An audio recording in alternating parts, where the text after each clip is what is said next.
A covert narcissist is called the most dangerous type of a narcissist for right reasons, because the abuse of such a narcissist is very hard to recognize, since they always stay in a victim mode and you don't feel like they can be narcissistic, since their grandiosity, their entitlement is very hidden, and it's the opposite of what you would expect to see in a narcissist.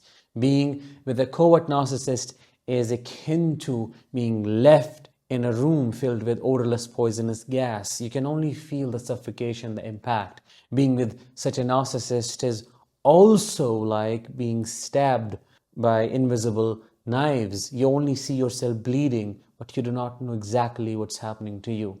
And because of their constant manipulation and gaslighting, you think you are causing all of this to yourself. These monsters put on different masks to elicit emotions from people and to extract supply. They know how to behave in order to recruit you as their enabler or as a bulldog, so that you can act and function for them while they get to enjoy that victimhood.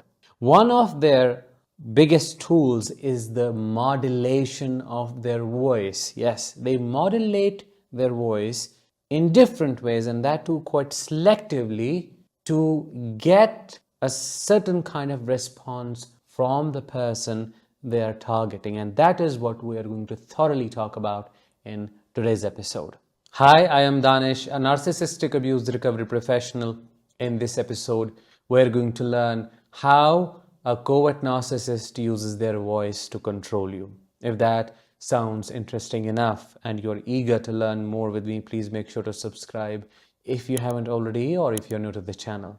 Your subscription always helps spread awareness about narcissistic abuse. There are four main types of voices used by narcissists.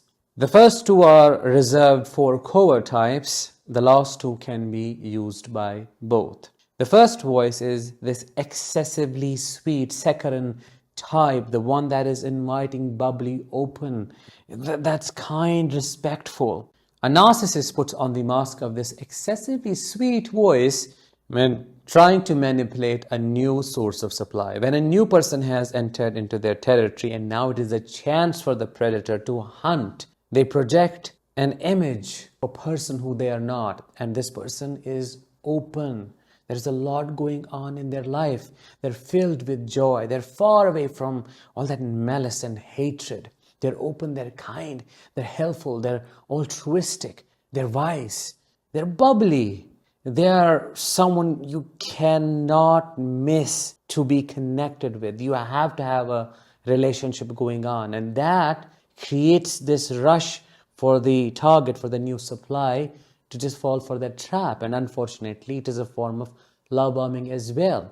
While using this mask of sweet voice, the narcissist also brags about their life and their children and their spouse and their house and everything that is going on, which is a kind of humble bragging, but it is not humble. Why? Because it is subtle. Actually, they want to get that admiration. They want everybody to give them that attention and admiration for being the martyr mom or the ultimate dad, the great partner who is so caring, who is so giving. This raises an important question though. What about high-functioning alcoholics or those people who are depressed but are high-functioning as well? Because this population also look lifeless in private. They don't smile, they don't talk, they are emotionally zombified, but they have to function.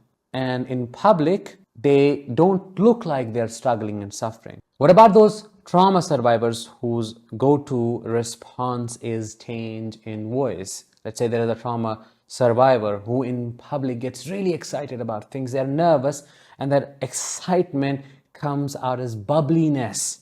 They don't seem to struggle, or it doesn't look like a trauma response, but it is one. The answer to all these questions is not a simple one, but there is one big differentiator, and that is intentionality.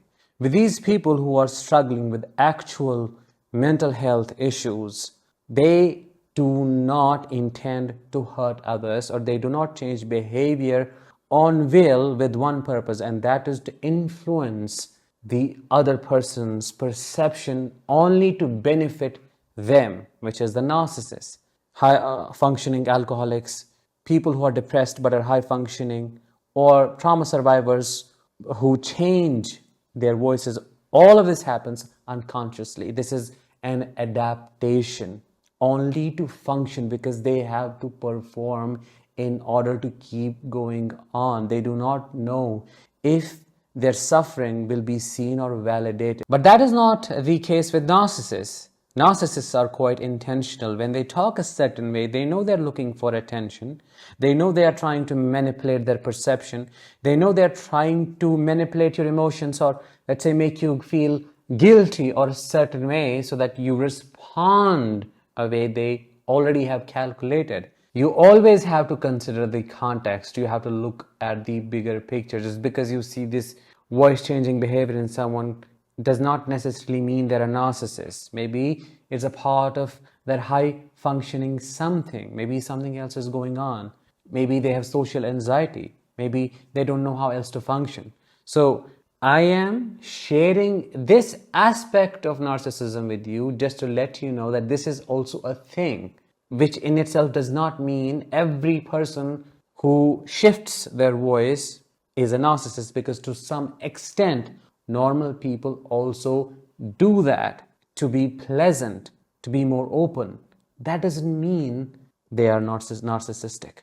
Voice number 2, and the most important one. This is the one where the narcissist becomes a martyr, is struggling and suffering. Let's say you call this narcissistic parent of yours, and the parent is a covert narcissist. You are their child.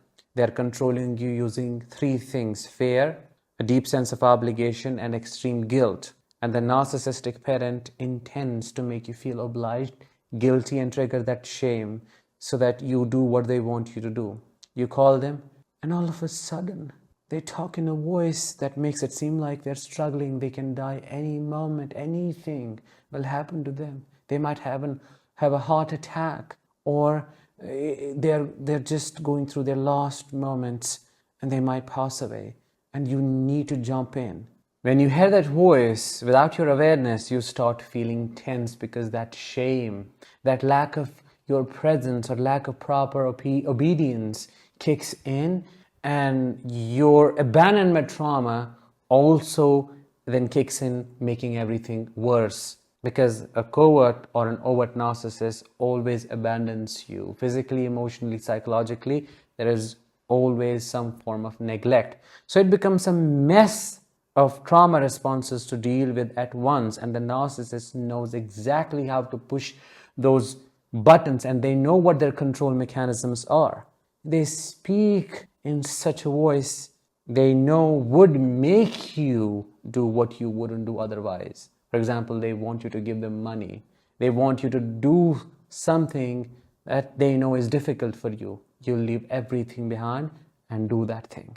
How do I know this? Unfortunately, this has been my whole life. My whole life, until I emotionally and psychologically separated from my covert narcissistic mother, was all about, how do I make it better for her? How do I take care of her? How do I make it easy? I had no self, because my identity, it seems, was created for only one purpose, and that is to serve her ego. One small change in her voice, and here I am, running and jumping, trying to find a solution, asking, what's wrong? Please tell me, please tell me. And that became an obsession, an OCD-like behavior that I couldn't get rid of. This brings us to voice type 3, the raging, extreme, rageful voice. You can see it in covert as well as overt narcissists, and it's quite obvious when they're raging. It feels Satan himself is speaking through the narcissist, because it's quite heavy, dark, they're growling and they're snarling. They just are trying to put you down, bring you down, burn you, psychologically assassinate you, if I can put it that way. Just do everything to attack you. And that is quite scary, because this also shows and demonstrates their splitting behavior. With a covert narcissist, one moment they'll be in that saccharine, excessively sweet type of voice, In the next moment, there'll be this rageful, nasty, cruel, hateful narcissist trying to tear you apart. You want their approval because you cannot stand their disapproval. If they abandon you, that would mean a lot of silent treatment. They will look down upon you, they'll belittle you, they'll neglect you, and that triggers your core abandonment wound. Fourth type of voice is this dead, monotonous, emotionless voice, which is the actual real voice of the narcissist because they are emotional zombies. They don't feel anything, so you don't see that modulation. There are so many well-known narcissists online who talk about narcissistic abuse and so on. Observe their voice. Notice the shifts and the tonalities. You won't find a lot of content there. When a narcissist has devalued you and they have created this internal separation and they don't see you as one of their own, that is when you get to hear that monotonous voice. When they're filled with hatred and that hatred has brought their true self to the surface, that is when you get treated through this mask. It cannot be and must not be confused with other conditions such as autism or other trauma responses. Always consider the context, look at the bigger picture and other behaviors that go along with this one. You may also get to hear this monotonous dead voice when the narcissist is no more interested in you, and or when you're not the primary or the main source of supply, or when they are done with you because they have other sources lined up and they don't want to give you any approval anymore. They don't want to do anything. They don't care about love bombing you or anything at all because they don't just, if you go away, that would be fine. In conclusion, a narcissist wears many masks, and some masks are specifically reserved for the change of their voice. It is through the change of their voice they can control your emotions, as crazy as that sounds. They can put on the mask of being this excessively sweet person, or a martyr victim type who has been wronged by everyone, or this dead monotonous voice. All of these have to do with one thing, and that is the rottenness of this personality type. With that, let's bring this episode to an end. I hope you found it insightful. If you did, let me know in the comments and share it with others. I'll talk with you in the next one. Until then, let the healing begin and continue.